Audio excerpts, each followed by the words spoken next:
Welcome back to the channel, my spooky friends. Tonight we delve into the chilling world of abandoned places, those hollow shells left behind when humanity moves on. These places hold a certain allure, don't they? A silent invitation to uncover what remains, to brush against the echoes of what once was. But be warned, for some echoes are best left undisturbed. Tonight we explore 3 tales of artisan workshops, places where creativity once thrived, now claimed by something else. 3 ghostly figures await. Are you brave enough to meet them? Our journey begins in the rusting heartland, a forgotten town where factories stand like skeletal giants against the dying light. It's here we find the remains of Miller's Foundry, a place where iron was once wrestled into submission, transformed from raw material into tools, into art. The air even now hangs heavy with the scent of coal dust and sweat, the spectral memory of back-breaking labor. But the clang of the hammer and the roar of the forge have long since fallen silent, replaced by an unsettling quiet, broken only by the wind whistling through broken windows. They say the blacksmith still walks the factory floor, a hulking figure wreathed in shadow and smoke. He's not there to harm the living, or so the stories say. He's trapped, you see, bound to the anvil and the forge by a tragedy he can never escape.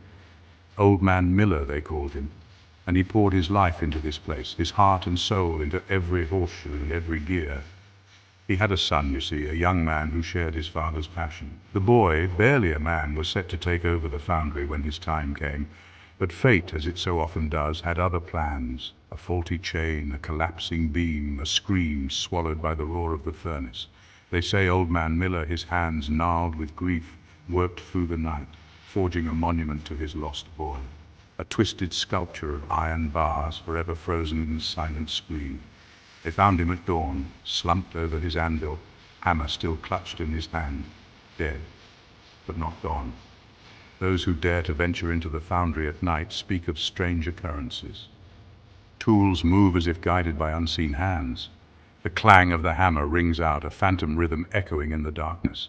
And some, those who linger too long, they claim to have seen him, a towering silhouette against the dying embers of the forge.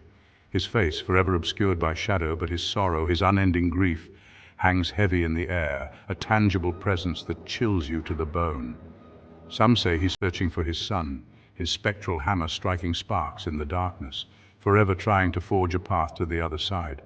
Others say he's simply finishing his work, driven by an unseen force to complete his final masterpiece. Whatever the truth, the phantom blacksmith of Miller's Foundry stands as a chilling reminder of the enduring power of grief and the lingering echoes of a life cut tragically short. The locals, they steer clear of the old foundry.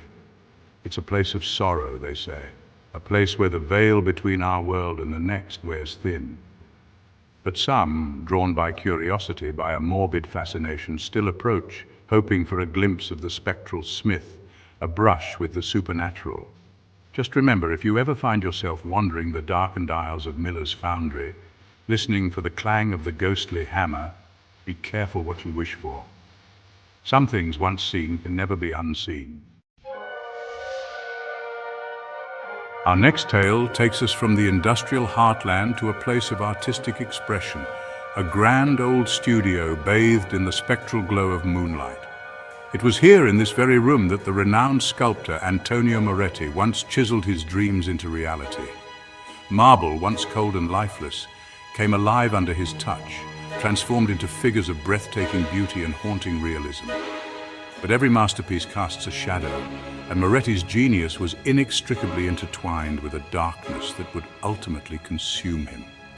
They say Moretti was obsessed with capturing the essence of the human form, the delicate dance between life and death. He sought perfection, a level of realism that bordered on the macabre. His models, lured by his fame, found themselves held captive by his gaze, their every breath scrutinized, immortalized in stone. But as his obsession grew, so did his madness. He began to see imperfections everywhere. His once celebrated works were smashed to pieces in fits of rage, the studio floor littered with the shattered remnants of his genius. He drove away his patrons, his friends, even his own family, his world shrinking until it contained nothing but his chisels, his marble, and the ever-present specter of death. Then, as suddenly as he had withdrawn from the world, Moretti vanished. The studio, once a sanctuary of creativity, was left abandoned. His unfinished works standing like ghostly sentinels, forever frozen in a state of perpetual becoming. But those who dare to enter its hallowed halls at night speak of strange and unsettling occurrences. The temperature plummets, a bone-chilling cold that seeps into your very marrow. Whispers echo through the darkness, fragments of conversations long past, and the scent of fresh-cut marble hangs heavy in the air. And then there are the eyes. Those who have seen them say they are everywhere, peering from the shadows, following your every move. They belong to the sculptures, of course, but they seem to move, to track your movements with an unnerving intensity. Some say they are merely tricks of the light, the remnants of Moretti's madness imprinted upon the very walls of the studio. Others, however, believe that they are the eyes of the souls that Moretti trapped within his creations, forever watching, forever waiting for the moment they can break free from their stone prisons. Chapter 3. The Ghostly Potter. Our final destination takes us down a quiet country lane far from the bustling city to a humble cottage nestled among fields of wildflowers. It's a picturesque scene, almost idyllic, but beneath the surface, a darkness lingers, a chill that seeps into your bones despite the warmth of the setting sun. This unassuming cottage was once home to Agatha Claybrook, a woman whose life was as delicate and as easily shattered as the porcelain dolls she painstakingly crafted. Agatha lived a solitary life, finding solace in the rhythmic spin of the potter's wheel, in the cool touch of clay taking shape beneath her calloused fingers. Her dolls, each one unique, were prized possessions, sought after by collectors and admirers alike. They were more than just toys, you see. They were imbued with a certain magic, a spark of life that drew people to them. But Agatha's talent, her gift, was a double-edged sword. It drew attention, unwanted attention, from those who sought to exploit her, to steal her secrets and profit from her craft. And when she refused, when she clung fiercely to her independence, tragedy struck. One stormy night, as lightning split the sky and thunder rattled the windows, Agatha's cottage was consumed by fire. The flames, fueled by the storm's fury, ripped through the dry timbers, leaving nothing but smoldering ruins in their wake. Agatha's body was never found. Some say she perished in the blaze, her screams swallowed by the roar of the fire. Others, however, whisper that she escaped, that she vanished into the night, driven mad by the trauma of it all. But the dolls, her precious creations, they survived. Scattered among the ashes, miraculously untouched by the flames, they stood like tiny porcelain sentinels, their painted eyes staring blankly into the void. And that's when the whispers began. People who lived in the surrounding villages, they started reporting strange occurrences.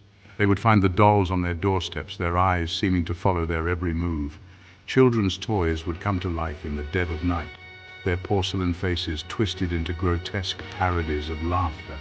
And those who dared to touch the dolls, to hold them close, they felt a chill run down their spines, a sense of dread that clung to them like cobwebs. They say that Agatha's spirit, unable to find peace, is bound to her creations, her essence fragmented and scattered among the porcelain shards of her shattered life. Some believe she seeks revenge on those who wronged her, her ghostly wrath delivered through the unblinking gaze of her dolls. Others believe she's simply lost and confused, desperately trying to piece together the fragments of her life, her presence made manifest in the faint scent of lavender and the delicate tinkling of porcelain. Whatever the truth, the legend of the ghostly potter serves as a chilling reminder that even the most beautiful creations can harbor darkness, and that some wounds, some losses, can never truly be laid to rest. Thank you for braving the darkness with us tonight. We've journeyed from the ghostly clang of the blacksmith's hammer to the unsettling gaze of the sculptor's creations, to the chilling legacy of the ghostly potter. Remember, these are just stories, tales whispered around campfires and shared in hushed tones. But they serve as a reminder that the line between our world and the next is often thin, and that sometimes the echoes of the past can linger long after the curtain has fallen. If you enjoyed tonight's journey into the shadows, don't forget to subscribe and hit the notification bell so you don't miss out on our next chilling tale. And as always, if you have any stories of your own, any encounters with the unexplained, be sure to share them in the comments below. We'd love to hear from you. Until next time, my friends, sleep tight and don't let the shadows bite.